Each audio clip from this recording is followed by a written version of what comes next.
Hello, everyone. Welcome to Covers and Pages podcast. My name is Rese Alisa, and Covers and Pages podcast is all about celebrating authors, narrators, book influencers, and bookstore owners who continue to empower and move this book space. Now, if you are watching on YouTube or Spotify, y'all see who we got on the screen. And baby, I am excited, but let me introduce her so I can, kind of put my excitement down because I love this lady. But hey, here we go.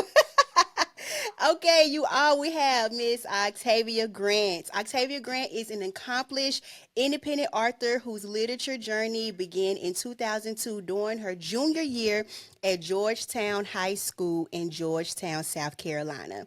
She launched her professional writing career in 2016. Octavia took control over her future as an independent author in the literature world with over 30 novels to her name.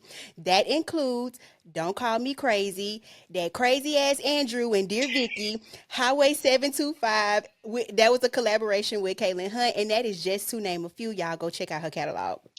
Octavia, Octavia's novella Dear Vicky has won multiple awards, including the Black Girls Who Write It's Lit Award for Best Black Mystery slash Suspense, the Audio and Black North Star Award, and the AAMBC Award for Mystery slash Thriller Book of the Year. Octavia continues to carve out a lasting legacy in the literature world. Ladies and gentlemen, please welcome to Covers and Pages podcast, Octavia Unhinged. I don't be knowing what be going through this lady's mind.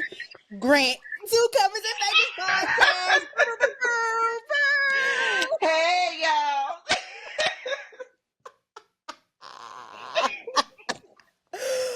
Who you? When I tell you, you have earned that name.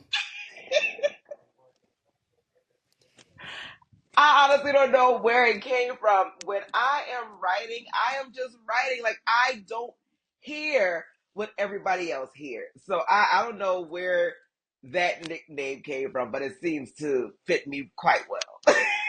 I said I added the extras behind Unhinged because, honey, baby, them books, and we gonna get into it. We gonna get into it in this show. Now, I know I read this bio, and this is just touching the tip of the iceberg because you have accomplished some amazing things in your writing career. And I love to start this first question off because it just kicks off the footprint for the podcast. Please let everyone know who is Octavia Grant. Outside of what you see here, I am a mom. I have a lot of things going on. But in my professional writing space, I am completely different than what you see here. I honestly, like with writing, it's like I take on a whole different persona because I will, bake my kids cookies or make them a snack. As soon as I turn that mom dial off, I'm into something that's completely not anything like me. So, I'm living in two different worlds here. I have the professional career woman side, and then I have the mom side, and then I have the professional unhinged writer. So all of that makes Octavia great. And I love that. Like your writing is just it's so different than what I have read from other authors. Mhm. And I was first introduced to you by reading Highway 725. And I kept seeing that book all over Amazon, but I thought that book cover was so damn scary. I was like, oh my God. If you and Kaylin was intended for that book cover to be scary, baby, y'all have done y'all's job. Y'all have And you did it. know what? I had nothing to do with the cover design. That was Kaylin and our cover designer Renee. So with me, I only know how to write, right? So the designing portion, I leave that to someone else. So she said, "Well, I got a vision for how I want this to look. I know we need a father and a daughter. We need a highway, because that's the premise of the book." And she got with our cover designer, and they presented that to me, And I'm like, I love this. Like, I love everything about this. And it's been, yeah, that's how we got it. I did speak with Kaylin, and I did get like the behind the scenes of Highway 725, but honey, I cannot wait to hear your side of the story. But I gotta ask you, like, where does your writing inspiration come from? So I am a dual major. I have a criminal justice degree, and then I studied something called general studies. And it's like just regular criminal justice wasn't enough for me. And I went back to school and I got my bachelor's, and I'm like, this is still not enough. And I've always been infatuated with true crime. That actually started while I was in high school. I took an American history course, and my teacher, he was giving us the history of some of the um, unsavorables that resided from South Carolina because that's where I'm from. So he started talking about Pee Wee Gaskin, and I had never heard the term serial killer before because I was 15. And that kind of stuck with me. So everything I do, everything that I write about has a tinge of true crime or some type of psychological aspect because those are the things that I've been interested in since 15 years old. And like I try to tell people, I'm not, if you're looking at my book covers, you should know that it's going to be something wild going on in here. But I pull from my passion like every day. Like when my kids aren't watching Bluey or whatever cartoon they're watching, I'm sneaking off and I'm watching the ID channel or I'm watching Forensic Files or something. Like I've always been interested in true crime, and I knew that I wanted to write at 16, and I'm able to tie that true crime element plus my macabre dark side into writing, and it just works. So it works for me. And I love it because it's like I mentioned, it's so different, and it's just like, man, who think about something like this? Like, oh my god! And it makes me look. I almost DM'd you one day, like, sis, you okay? And you could have, because people do it all the time. That's why, I am very, very approachable because I am very big on engagement. I feel as though interacting with your readers is how learn different points of views. Okay, I know what I want to write from an author standpoint, but as a reader, you know what you want to see or what you want to read. And that's why all of my readers that I'm very close with, they know, like, just send me a message. You know, I'm about to say ping me like I'm at work. Send me a DM or comment or whatever. Like you can reach me on every social media platform. So if there's something that you feel as though is not relatable and you want me to dive more into it, I will. Because I'm writing to please my readers. And so that's why engagement will always be extremely important. Because if you DM'd me, I would have responded. Right. And that's like I said with with the previous authors that I had on the show. One thing I love about y'all write back. And Yeah. I love that. Like I think that's a much better experience for the reader when they can reach their favorite authors and be like, "Hey, this book was amazing. I love this," or just even creating the content on social media and y'all share it to y'all's page and or just it I love it. I love it. So you are right. Engagement with the authors and the readers is good. Mm-hmm.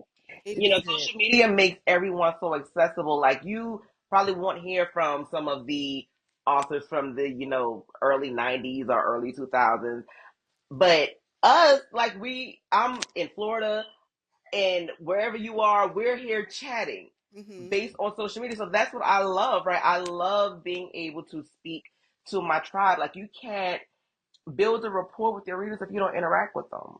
Right. And I have several author friends that say, I just want to write. I don't want to do this. I don't want to do that. But I feel as though you have a better writing experience. Even as an author, I'm able to write so much better when I'm hearing my readers' voices in my head. Okay, now that doesn't make sense. Well, I want to do this. I want to do that, and I put that in my writing, Hmm. and then it works Right. because you know what you want to read. I only know what I want to write. Right. Now you've been writing since 2016. And in the course of those years, what has just been some challenges that you have faced? In 2016, after I left my publisher, one thing I didn't realize was just how expensive being an independent author was. And I feel as though a lot of people, they don't factor in that everything that we put into book writing, covers, editors, marketing, actually writing, um, copywriting, all of that comes out of our pockets. And I didn't know any of that um when I was writing for someone else because he took care of all of those things. But the financial aspect is a bit challenging, but also when I'm having like mental roadblocks and I'm just like I'm in a what's the word that I'm looking for? A writer's block? Writer's block. It's like, okay, I don't want to bother my thriller sisters because they're writing too. So I'm having to bounce ideas off of my family, and they're like, "Oh God, like, what are you doing?" And that's also a challenge. But I work through it. Like if I'm having writer's block and I can't think of what I want to write, then I just start writing on something else. Hmm. And then I have several different unfinished tales because I write so many different things when I'm trying to get my thoughts on the book that I need to complete. Like now, I think I have like 4 books in process because I'm just trying to finish one. It's quite challenging. And then doing all of that, having small children, I have a 2 and 3 year old. So, my family life versus my writing life, they coincide sometimes. And, it's hard, but I get it done. How do you balance all of it? Whew. Let me know because I don't feel like I'm balancing anything. I feel like I'm getting run over. No, seriously, most of the times, like when my children are asleep, then I'll write. Like now, they're in there with my fiance, their dad. So I have the support to get it done. But I don't want to take away from their time, our family time. So normally I wait until they've gone to bed and then I write like late. So normally between the hours of like, I don't know, 9 till about 3 a.m. I'm writing because I have to sacrifice just a little bit to get some things done. So if I have to sacrifice some sleep, um, that's fine. And it works for me because writing is my passion. So I'm not going to come up with any excuses as to why I can't get it done. I can't say I'm passionate about something and then I'm making excuses as to why I can't do it. Have you ever had a moment where you just wanted to just step away from it? Yes, yes, I have, and it's mostly when I feel overwhelmed, when I feel as though I'm not reaching the deadlines that I've set for myself. I'm like, what's even the point of this? Like, I have 30 something books. Why am I still writing? And that's just where self doubt kicks in. But I know that I'm doing what I love. And doing what you love sometimes comes with, self doubt. And you set it aside for a little bit, go and catch some air or self care, and then you come back to it. Do you remember the first book you picked up and was like, yeah, I think I'm gonna start reading? The book that I picked up to read or to write. Let's answer both. Okay. So, uh, the very first book that I knew that I wanted to write, it was called Beloved. I had no business reading that book back then. That was like 95 or something. But I loved it so much. And then when I, got here to Florida because I moved here in 2012, when I moved here, I was listening to an audiobook by Lynette King. And at the end of the book, it said, if you want to join this literary family, submit your first 3 chapters of your manuscript. I had a manuscript, but it was trash. And I'm like, you know what? How can I tweak this and submit this? Because I'm in a place where I don't know anyone and writing has always just brought me so much joy. Can I actually make this a real um, career?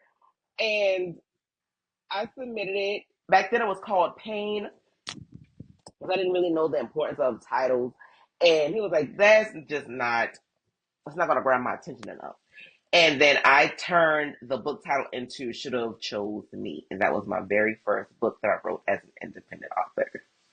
I remember my first book that I mean, outside of the Judy B. Jones and the Chicka Chicka Boom Boom, stuff I had to read for school. My very first book that I picked up, and just like you, I had no business reading this man book, honey. Do you remember the Arthur Carr Weber? Yes. I read my first book that I read by him was Baby Mama Drama. I I am remember in junior I am in junior high.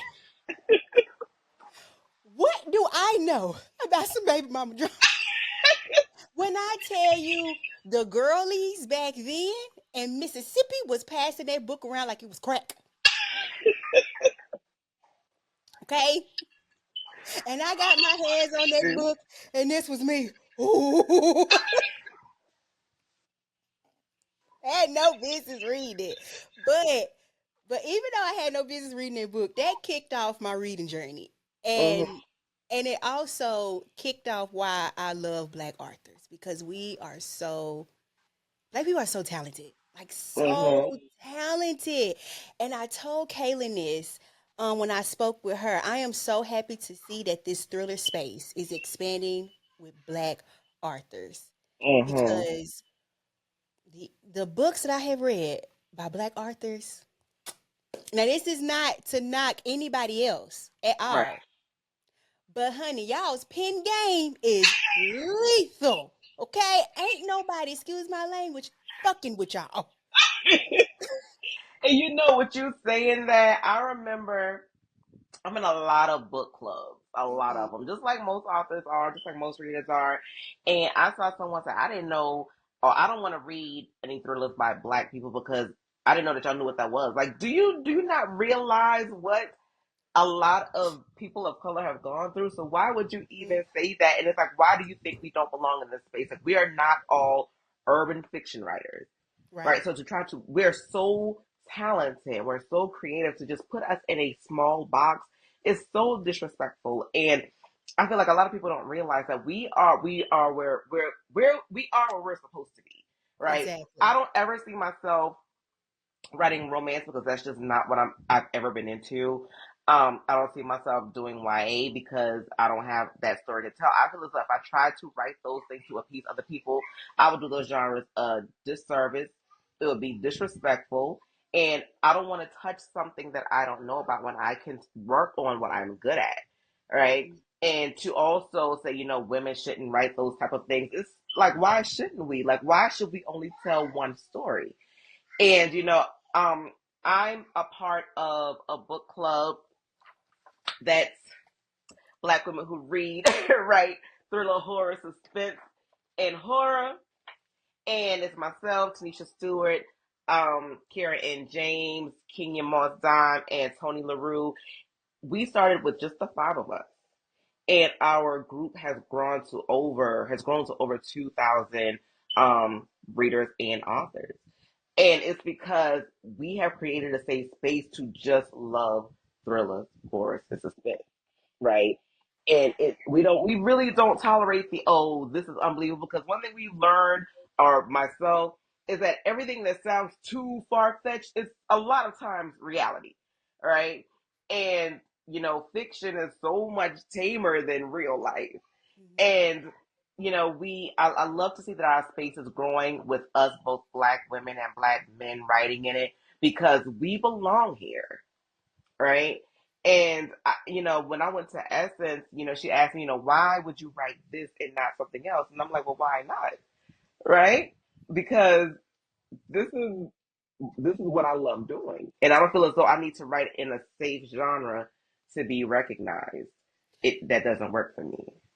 And I think a publishing company put every black author in that urban romance category Mhm. because that's just what they think that all authors write, right? Mhm. And it's like, no, no, they don't just write that. Like, I'm gonna need for you to go do your research and stop putting them somewhere based off the color of their skin, Boo Boo Kitty, but Karen. Anyway, moving on to the next question. Okay, I gotta know. I gotta know this answer. How do you deal with bad reviews that you see on social media, Amazon, Goodreads, like those 1 star reviews, 2 star reviews? I just feel like, listen, shut the hell up. You could have just not said nothing. But hey, we live in America where our First Amendment is freedom of speech. Hmm. It doesn't bother me at all. Like I've talked about that on my TikTok. Matter of fact, just had something going on with me yesterday in Dear Vicky. I respect all reviews, one, two, three, four, and five, because one thing we know as consumers, we don't like everything, right? And to assume that because you love the book that you wrote, that somebody else will, that's not realistic, right? So if you feel as though it's a 1 star review, fine. But I don't like it when they leave a 1 star review and they don't say why they left it at that. Because reviews are how authors get better. So I look at a 1, 2, or 3 star review before I even look at a 5 star review because I already know that you love it, right? To get better, I need to see what you didn't like so that I can improve. Now, if you just say 1 star trash, that ain't telling me nothing. That you could have kept that to yourself. But again, that's your opinion, so I'm gonna respect that. However, when we have like the social media, um, posts, it's all in the delivery. Again, if you don't like it, I completely respect that. But when you're just being disrespectful about it, then that's where the problem comes in. Because again, authors appreciate reviews because we learn from them. And if you're just being critical of me as a person and you don't know me as a person, that's a problem. But then again, I still don't even address it because why would I? Like, I'm not going to debate you on your opinion. That Right. makes no sense. So, one book that I have is called Pretty Face with No Substance. And I have this extremely wild book called Unhealthy Love. And I normally tell people to read that book last because it's so far fetched, right? But someone left a review on that book and she said, I can't believe the author would write something like this. It's obviously she has a pretty face with no substance. So you're attacking me, right, as a person versus me as an author. And I took that 1 star review and those words and I made it a title to a book. And so you can go and find Pretty Face with No Substance on Amazon. Baby, way to take some lemon to create lemonade. Okay, I love that. Yes, yes, yes. We turn negatives into positives around here because there's no need for me to be upset about your opinion. That's just absolutely crazy. And again, when I was signed to someone else, the first thing he told me is you have to have thick skin as an author. You don't need to argue with anybody else about how they feel about your work because just because you put your name on it and you love it does not mean that somebody else will. When you go to Walmart and you see something, you don't like everything in there. So don't think that because you wrote this that everyone is going to like. He said you don't need your friends and family as your readers because they're not going to tell you the truth. And he was right. So that's why when I see a 1 star review, I'm just like, okay, it's okay. I'm fine with it all. Have your family, has some people in your family read your books? My sister-in-law has, I believe my brother has. Only person that I do not want to read my books are my mom. So what has been their response to some of your books? It's crazy. It's wild.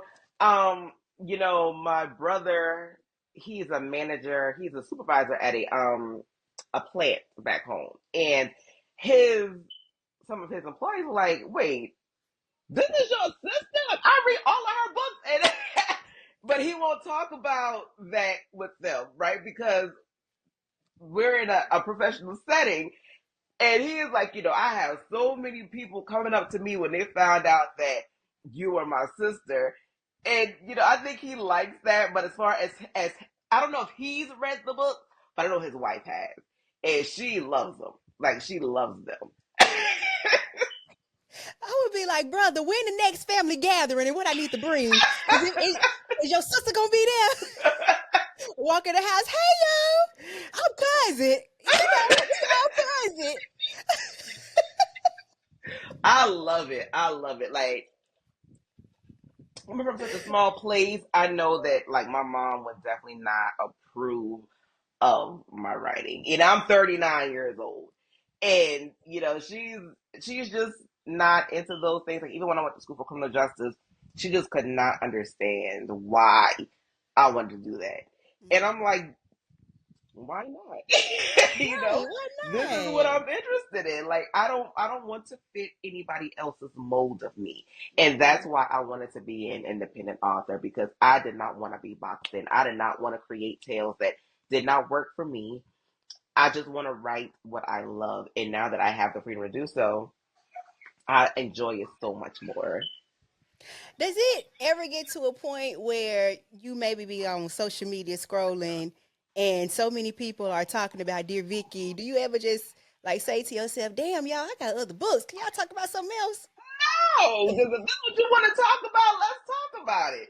Like I'm proud of all of my babies, but Andrew was my most difficult book to write. And I don't know if you know, but I'm a handwriter. I handwrite every single book that I have.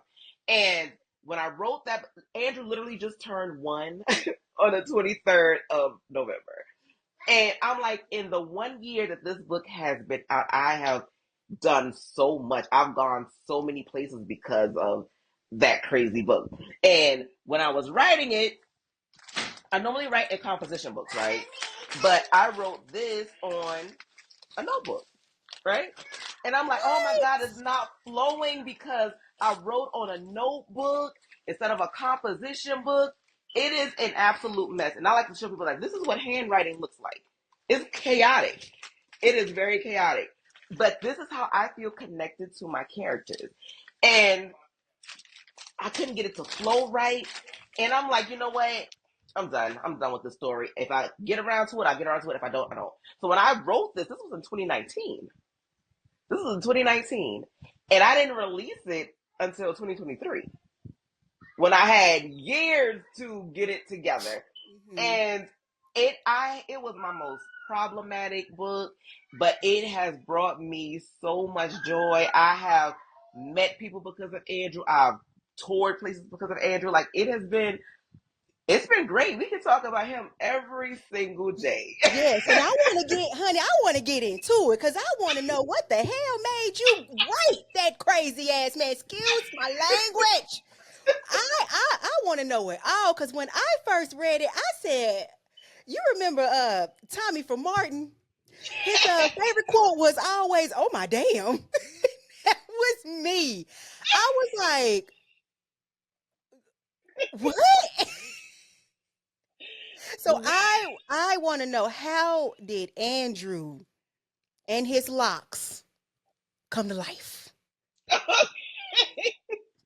So in 2019, when I started writing this book, I didn't have my hair locked yet. I wanted to lock my hair, and I was afraid to do it, right? Because I'm like, okay, well, I'm always wearing wigs, I'm always wearing braids. You know, I may want to change my hair, and then I can't. So I'm like, okay, I'm gonna write about a guy that has locks in his hair, and I didn't want to write about the everyday um urban guy. Like I didn't want to write about the doctors or the basketball players, musicians, because for one, I don't know anything about those things, right? And I wanted to write about something that no one was really touching, and that was your normal guy, right? That is your normal everyday guy that's simply just working. And so I'm going to Publix, and I'm like, they have the bag boys in there, and because at that time Publix didn't have self checkout, and it was just this guy in there. His name was not Andrew, but he was just extremely nice. And I'm like, how can I turn this niceness into insanity? And I'm plotting, I'm thinking of storylines, and I'm like, you know what? I'm going to write about something that no one else is writing about, and that's a bag boy. A young kid who's just trying to put himself through school, but he is severely deranged. And it worked because I read so many doctors, lawyers, surgeons, and I'm like, I'm tired of reading that, and I wanted to create something different. And I was going to work one morning. I was working at Bank of America, and the guy said, "Dear so and so, come on down." She had won something off the radio, and I'm like, maybe I should name my character. I don't know, but I know I want to name the book "Dear Something," like a handwritten something, and I have a hard time. I can write a story, but I have a hard time with names. So I went to babynames.com and I did one of these numbers and I landed on Victoria. And I'm like, Dear Vicky sounds pretty good. And that's how the title came about. And the storyline came about because some man was just really nice to me when he was bagging my groceries. And that And that's why we have what we have today. And then even when I'm writing it, it still just did not flow. Matter of Mhm. fact, let me see if I even had him as a bag boy in this first chapter. I don't even know. There's just too much writing. And Matt, another thing with me, like I'll start with chapter one and end up writing the starting point on another chapter. Because Mhm. that's not how it started off in this what I'm looking at right now. Octavia, the amount of people that I have told to go read Dear Vicky and Highway 725, I have a text message that I want to read to you from a friend that read Highway 725. She said, quote, I and I'm sorry you all if you have not read Highway 725, this is going to be a spoiler. So you may want to kind of just fast forward, but she said, quote, I knew the daughter was going to kill the father in Highway 725. I was clutching my pearls. End quote. And I did not write that. That was Kaylin. When she sent it back to me and I read it, I was like, But wait. you hold on, but you wrote them onions and peppers, didn't you?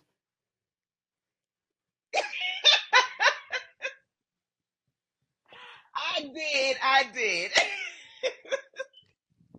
Octavia, let me tell you something. The fact that onions and peppers don't even feel the same no more after reading. I said, "What the? Who? Who did this? Who wrote this?" It had to be done. And the gentle tools,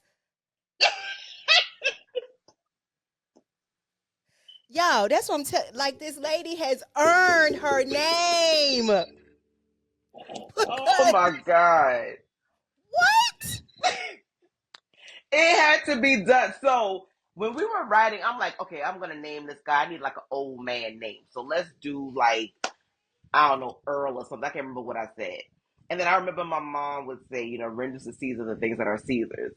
And I'm like, I probably shouldn't say that, but because of what he did, that member now belongs to Caesar, right? So it just fit, and I think at the time I was cooking like Hillshire, Hillshire sausage and like bell peppers. I'm like, you know what?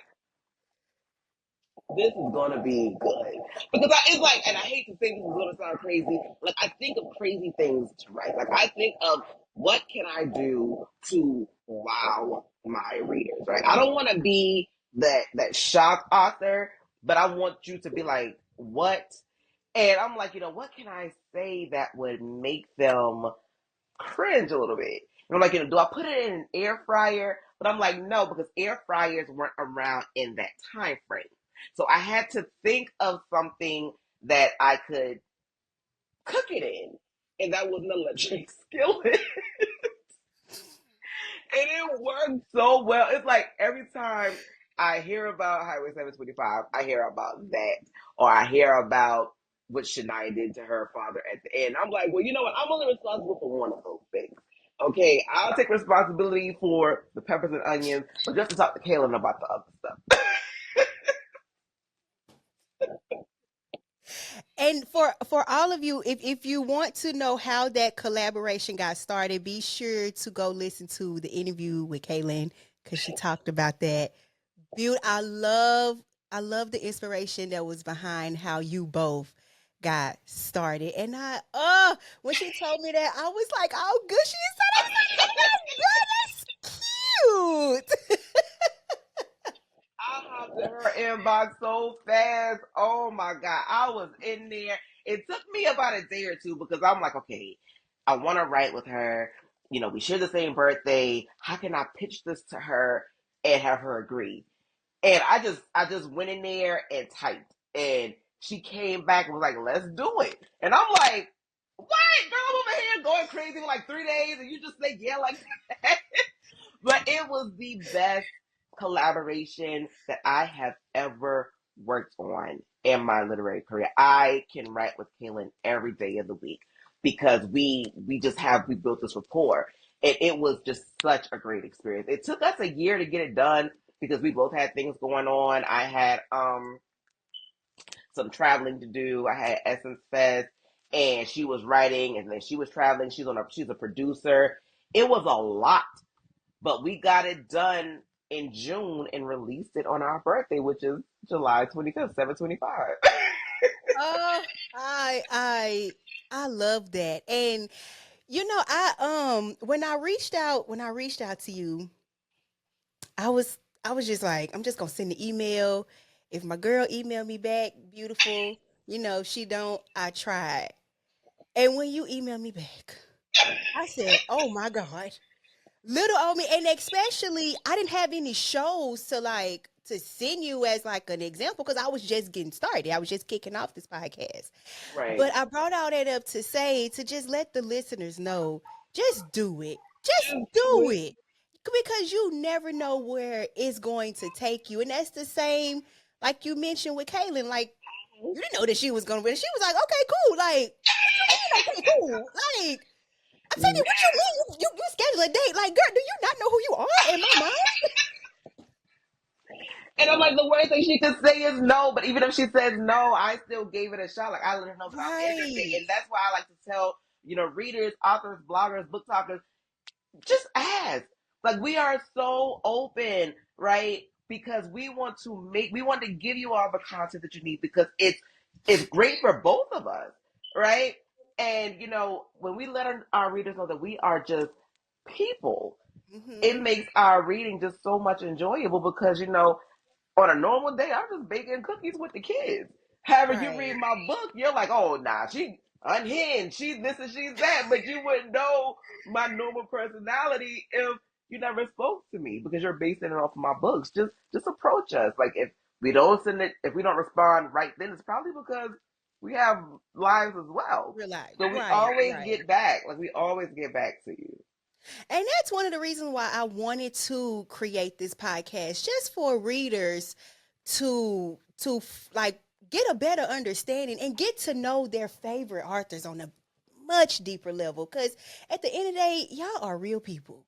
Mhm. And y'all go through real stuff. The same like I say with Beyonce. We love Beyonce, but Beyonce is a real human being going through real life. So I mean she got a little bit more money than we do. But she at the end of the day, she put her pants leg on one leg at a time like we all do, unless she just jumping in there. Her assistant might be putting her pants on, but she's still putting them Probably. one leg at a time. Exactly. Exactly. I I love first of all, I love all of your books that Thank you have you. written. They are phenomenal. I am currently reading the naughty list. But so far, one thing I love about that book is the fact that people think they can throw a brick and hide their hands and they don't think nobody is watching. Mhm. And when I'm reading Octavia, I love to take something from a book and apply it to a real life situation. Mhm. And again, if y'all have not read The Naughty List, go and read it. You it don't matter. You can read it in the summer, you can read it during the Christmas holiday. It don't just read it. Because again, like I'm like halfway through the book, but baby, them people was just adamant. I ain't do nothing wrong. Santa Claus, hold my beer. And isn't that the way that it always is? Like people will do things and then they're shocked when they get caught because it's like, I didn't know that you knew about that. Like, is it wrong if nobody catches you doing it? Right? And that's what a Right. lot of people's mentality is. And yes, it's still wrong. If you're driving 95 miles per hour and you never get a ticket, it's still not right to drive 95 miles an hour, right? Exactly. And whether you're caught or not, it's still a problem. And they're learning that lesson. But I'll let you finish it because I'm sure we're going to talk about it. Yeah, because I got to bring you back. I have to bring you back on the podcast. But yes, like, dear Vicky, don't call me crazy. Oh my God, that girl. Woo, woo. Work husband. I want to talk about work husband. Work husband is something that I tell people, don't play with me like that. I'm not your work wife. You ain't my work, and I'm not even married.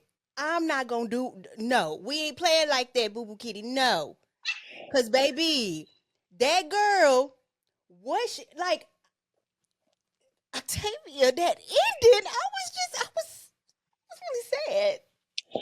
Oh my God. And I wrestled with myself like, do I want to do that? Yes, I'm going to do it. I'm going to do it. And it's not something that I like to do often, but everybody can get it in an Octavia Grant book. And That's the title of the show. Everybody can get it in Octavia Grant's book. Thank you. That's the title of the show. oh my God, like, I'm like, you know what? Again, I worked for Bank of America for 9 years, and it was an open office environment, but you see so much in an office. You see a lot in corporate America, and I've heard a lot. And when people find out that I was writing, because I kind of kept it secret because I didn't want my corporate career and my writing career to commingle, but then they found out and they were like, "Oh, I gotta sort of tell you. Let me tell you about this, and you should write about that." And it was easier to write back then because I had so many different perspectives. And I'm listening to different stories, and I'm like, y'all really think this? You got a wife at home, right? You got kids, right? And I've seen a lot in corporate Wow. America. I've seen a Oh my lot. goodness. That, again, if y'all have not read Work Husband or Don't Call Me Crazy, if y'all have not read any of Octavia's books, please go on Amazon and read my good sis books because they are amazing work. Amazing work. Okay. What keeps you going? What keeps me going is everyday life is a story, right? And again, I just love to write. Like I love writing, and when I'm not writing to put a book out, I'm journaling. And I can go to a grocery store or Walmart or wherever, and I can just hear somebody who's speaking on their phone on speakerphone. I'm like, I could turn whatever she said in that conversation into an entire book, right? So it's just like there are so many stories to tell, and I can't write them all, but just life, this life keeps me going. When my head is chaotic, I write, and I'm able to get a lot done. And I just my love of the craft, my respect of the craft, my respect for the thriller horror genre, it just keeps me going because I get different storylines from everywhere, everywhere.